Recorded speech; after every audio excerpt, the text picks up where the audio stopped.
La doctrina del pecado en la Biblia. Este es Milton Alonso Granados transmitiendo para la Escuela Universitaria Evangelio Eterno 767. ¿Qué enseña la Biblia acerca del pecado? Este es un tema muy, pero muy importante, pienso yo, independientemente de la madurez o el conocimiento espiritual que pueda tener el creyente. La doctrina del pecado original del hombre está fundamentada a partir del hecho de la pecaminosidad universal de los hombres. O sea, que usted dice, habrá pecado en el mundo, y con solamente que usted vuelva a ver a su alrededor, usted se va a dar cuenta que hay muchísimo pecado, hay muchísima maldad, hay muchísima iniquidad. Entonces, ¿cuál es la doctrina original de la Biblia? ¿Qué es lo que la Biblia enseña con respecto al pecado del hombre? Con respecto a la naturaleza del pecado. Por ejemplo, en Primera de Reyes, capítulo 8, verso 46, dice, porque no hay hombre que no peque.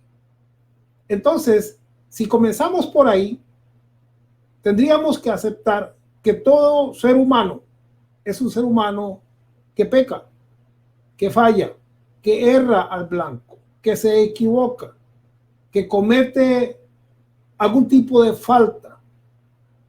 No solamente en Primera de Reyes 8:46, sino que también en Isaías, capítulo 53, verso 6, dice así, todos nosotros nos descarriamos como ovejas, cada cual se apartó por su camino.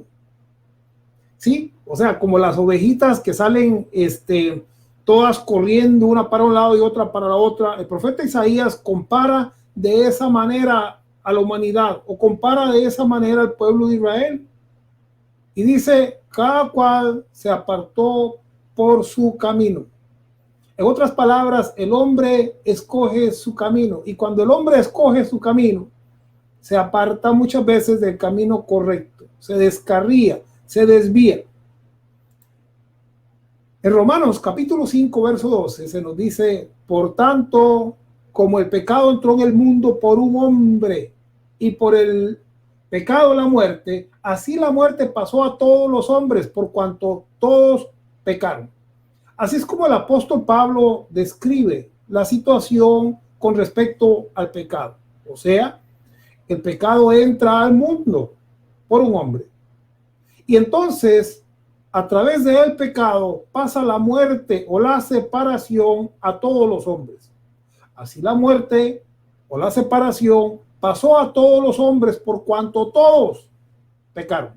Recuerda lo que nos dice en Primera Reyes 8:46, porque no hay hombre que no peque. Entonces, es muy importante entender que todo ser humano viene en un estado, si se puede decir, de imperfección, o sea, que se equivoca, que falla, que peca.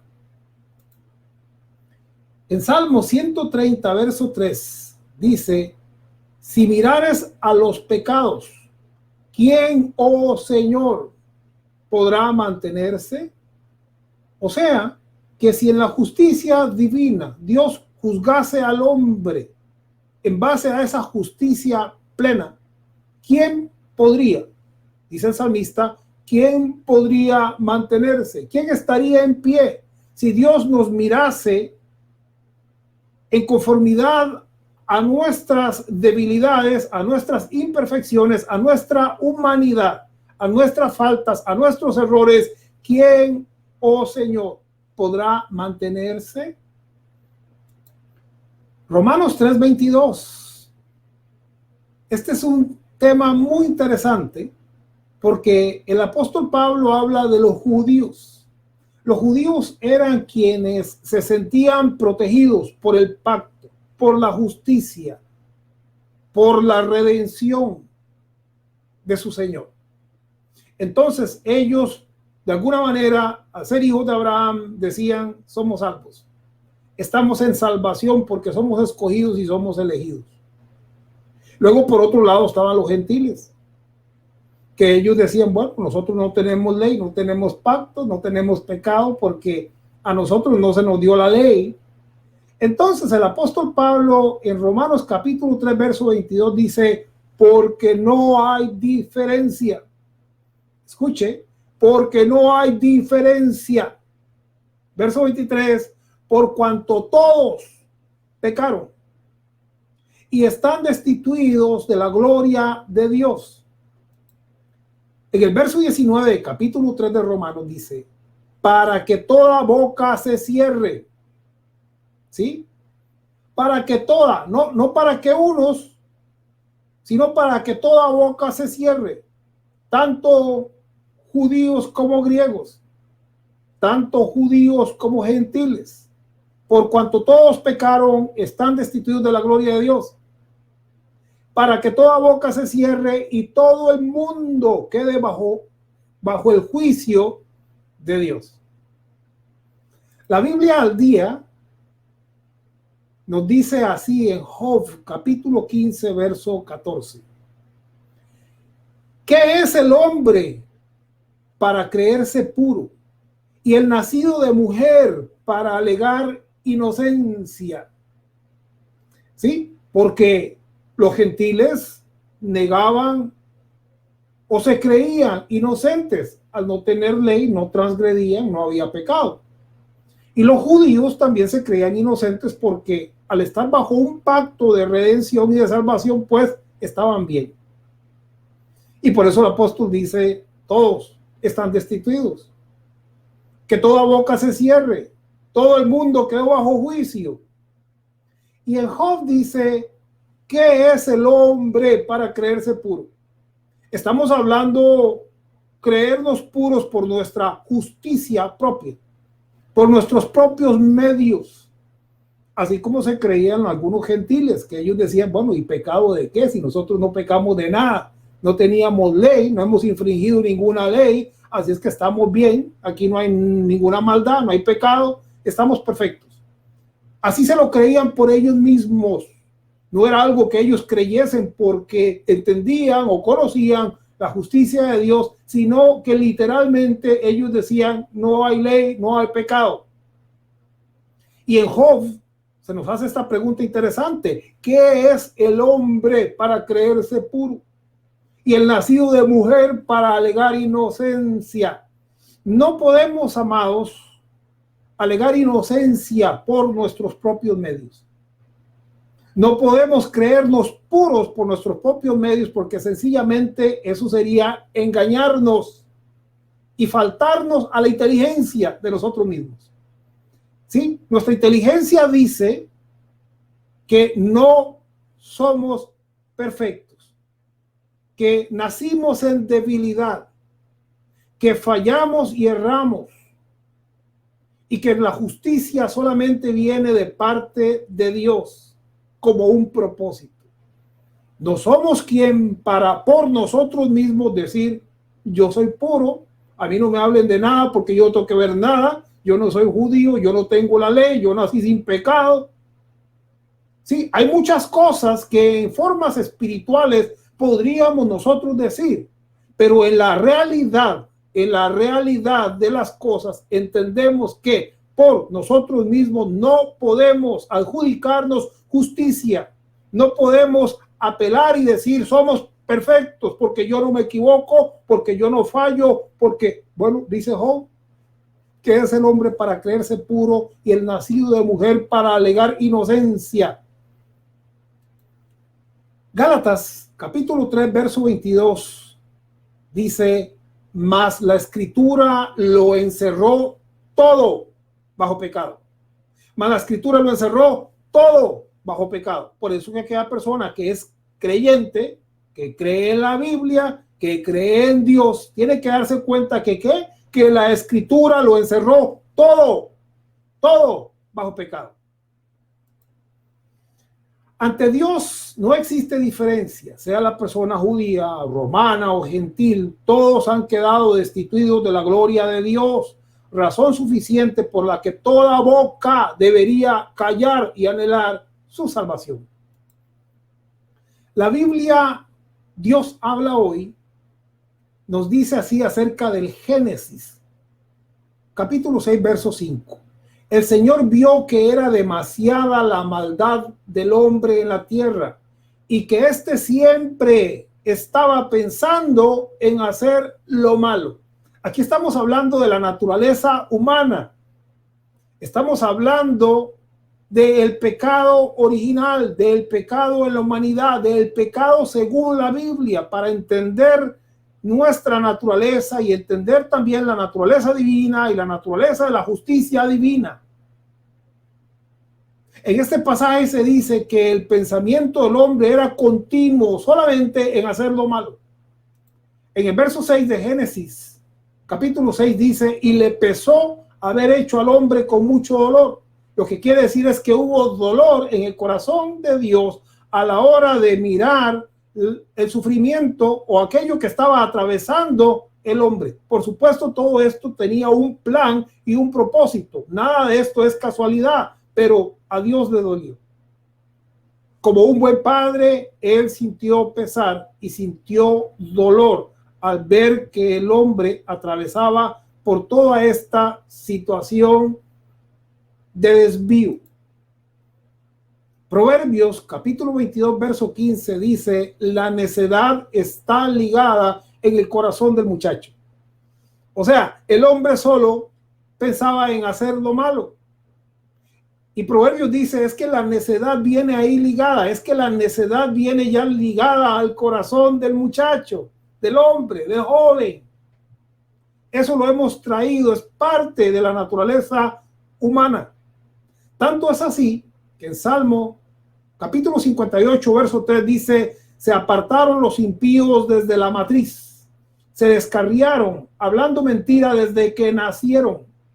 ¿Cómo va a hablar alguien mentira si apenas está naciendo? Bueno, lo que quiere aquí explicar es que la naturaleza del hombre ya viene incorporada desde la matriz, desde su nacimiento. O sea, que se trae desde Adán, que viene a ser la figura representativa de la cabeza de la humanidad. Y así todos nosotros, después de Adán, viene maldad, viene imperfección. Y todos nos llegamos a descarriar, y todos nos llegamos a desviar, y todos nos llegamos a apartar. Por eso el apóstol Pablo dice que toda boca se cierre, porque todo el mundo quedó bajo juicio. Entonces ya no es un asunto de que yo soy gentil o soy judío, yo tengo la ley o no tengo la ley. No, ahora se trata de entender cuál es la naturaleza de las cosas. Y una de las primeras cosas que tenemos que entender es que nosotros, tal como lo dijo Job, no podemos declararnos a nosotros mismos justos. No podemos declararnos a nosotros mismos perfectos por nuestra justicia. Si mirares a los pecados, ¿quién, oh Señor, podrá mantenerse en pie? Si mirares a los pecados, ¿quién podría mantenerse en pie? He aquí, en maldad he sido formado y en pecado me concibió mi madre.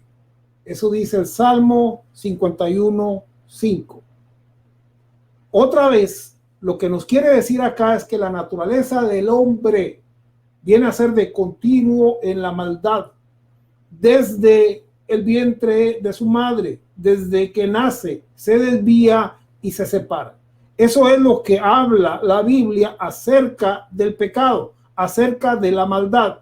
He aquí en pecado, he aquí en maldad he sido formado y en pecado me concibió mi madre.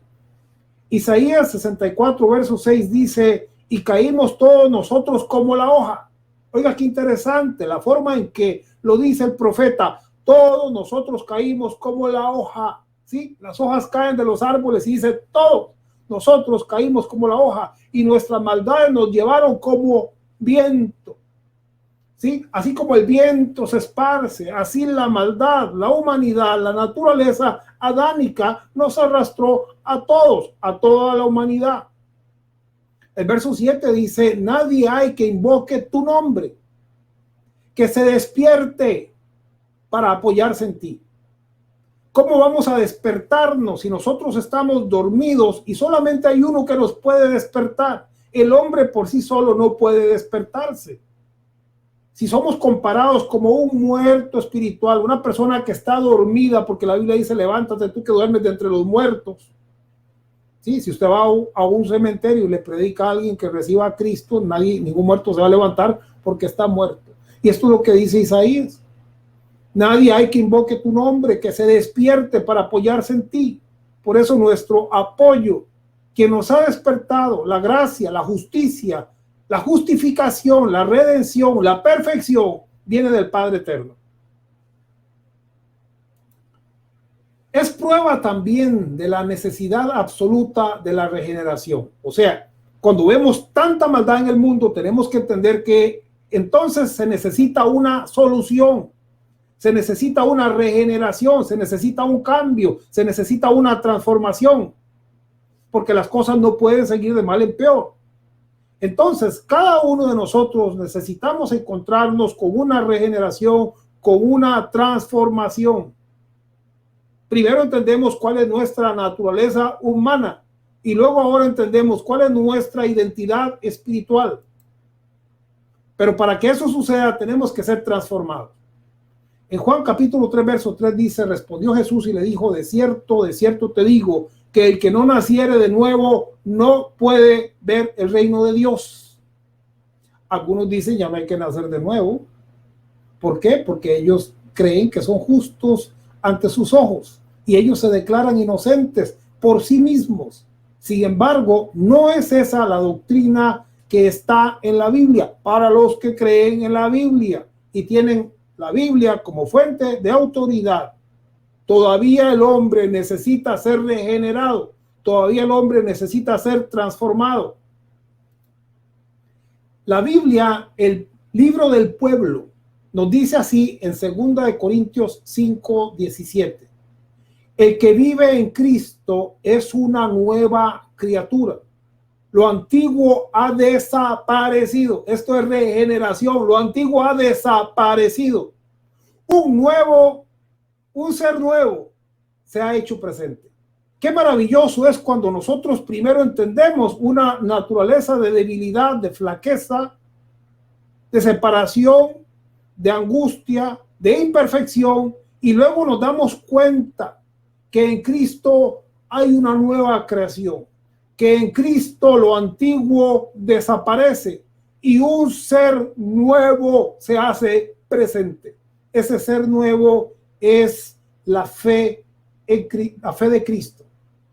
Sí, la fe de Dios. Ese ser nuevo es la justicia de Dios. Ese ser nuevo es la vestidura de Dios.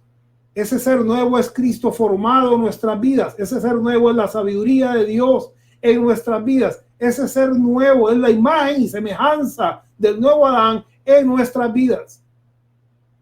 El que vive en Cristo es una nueva criatura. Lo antiguo ha desaparecido. Un ser nuevo se ha hecho presente.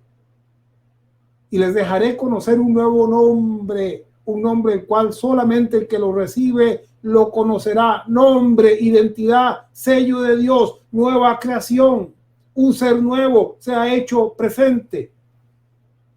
Por esto es que el apóstol Pablo en Gálatas 4:19 dice, hasta que Cristo sea formado en vosotros, porque es necesario que la gloria de Dios, la imagen y semejanza del Padre sea establecida en cada uno de sus hijos.